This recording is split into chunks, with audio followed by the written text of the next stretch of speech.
Bienvenue à toutes et à tous dans ce nouveau numéro de Solidaire en Action. Solidaire en action. En action.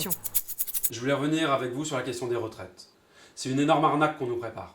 Et il y a des secteurs qui ont commencé à se mobiliser et à annoncer une date, celle du jeudi 5 décembre. Une journée, ça suffira pas, il faudra continuer sur les jours suivants.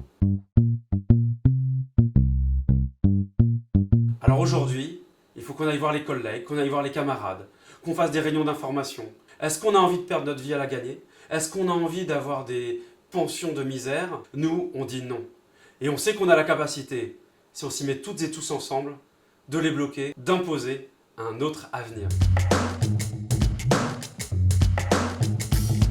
On est tous réunis aujourd'hui sur le barrage de Roseland pour démontrer l'absurdité de cette mise en concurrence des barrages hydroélectriques français.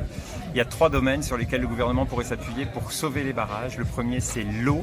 L'eau, c'est la vie. Les barrages sont un robinet. L'eau va se raréfier. Les usages vont devenir imprévisibles. Elle pose également un gros problème sur l'électricité, puisque les barrages sont le poumon du système électrique et c'est eux qui évitent les blackouts.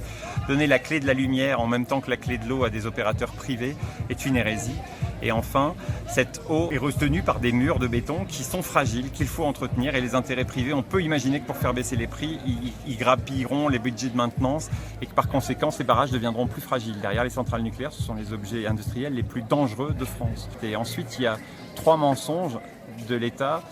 C'est pas nous, c'est l'Europe, c'est faux, c'est la France. Ça fera baisser les prix, c'est faux. Les économistes les plus orthodoxes nous ont expliqué que ça ferait exploser le montant de la facture, notamment sur les coûts des investissements. Et enfin, les écologistes nous ont dit que sans barrage intégré 100% public, on mettait en danger la transition écologique qui est nécessaire à la survie de la planète et de nos enfants. Nous nous sommes rassemblés aujourd'hui devant le siège de Frédéric Moreno. Frédéric Moreno, c'est une grande chaîne, c'est des centaines de salons de coiffure en France et dans le monde. Frédéric Moreno a été condamné pour du travail dissimulé. Il avait mis en place tout un système de fraude pour payer les heures supplémentaires avec des notes de frais fictives. La salariée qui a dénoncé cette fraude a été licenciée suite à un vote avec ses collègues. Il doit 40 000 € à cette salariée et il refuse de payer. Nous sommes là pour faire pression pour que Frédéric Moreno paye son prud'homme.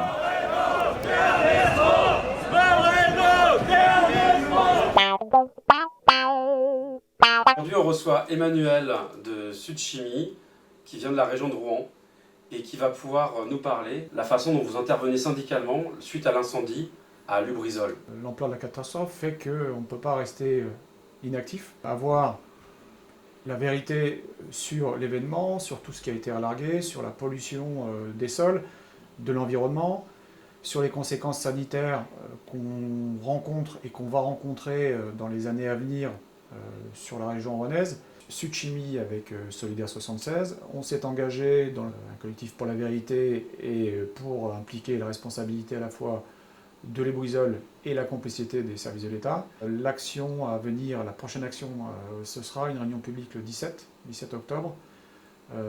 Action, on appelle les riverains, toutes les associations, les syndicats concernés par la pollution du Lubrizol à participer à cette réunion publique, amener les gens à porter plainte, comment ils peuvent le faire, des ateliers aussi sur la question écologique, sur la question des responsabilités, etc. Donc on espère de cette façon-là amener les pouvoirs publics à agir, amener le Lubrizol aussi à payer pour tout ce qu'il a engendré comme dégâts et conséquences sur l'environnement, sur l'activité économique, etc. Parce qu'aujourd'hui, cette pollution-là, on connaît les effets immédiats, mais on ne connaît pas les effets à long terme.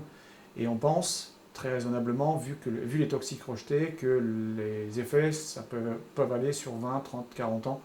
Et qu'à ces moments-là, on aura besoin justement de ce suivi sanitaire.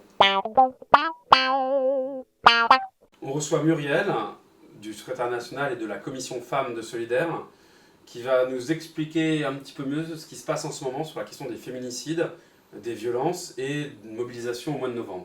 On voit que cette question des féminicides, avec le comptage notamment, parce qu'on en est aujourd'hui à 117 femmes tuées par leur compagnon ou leur ex-compagnon, cette question-là révolte. Et le syndicat, évidemment, Solidaire, s'inscrit dans cette lutte contre les violences faites aux femmes. Puisque d'abord, il y a de la violence dans les collectifs de travail, harcèlement sexuel notamment. Et concernant les violences conjugales, évidemment, le syndicat a son rôle à jouer, puisque les femmes qui sont victimes de violences conjugales chez elles reviennent au travail dans un état émotionnel avec une charge mentale qui ne permet pas à ces femmes d'exercer correctement leur métier. Elles ont en plus la double peine d'avoir derrière des risques, d'avoir des sanctions de la part de leur employeur. Solidaire a mis en place aussi un petit outil, c'est la plaquette « Agir syndicalement contre les violences sexistes et sexuelles » au travail à destination des militantes et des militants. On vous invite évidemment, l'ensemble des travailleurs et des travailleuses, à venir manifester le 23 novembre. On sera présent dans les cortèges partout en France et aux côtés évidemment des collectifs qui se sont mobilisés depuis plusieurs mois maintenant contre les violences faites aux femmes.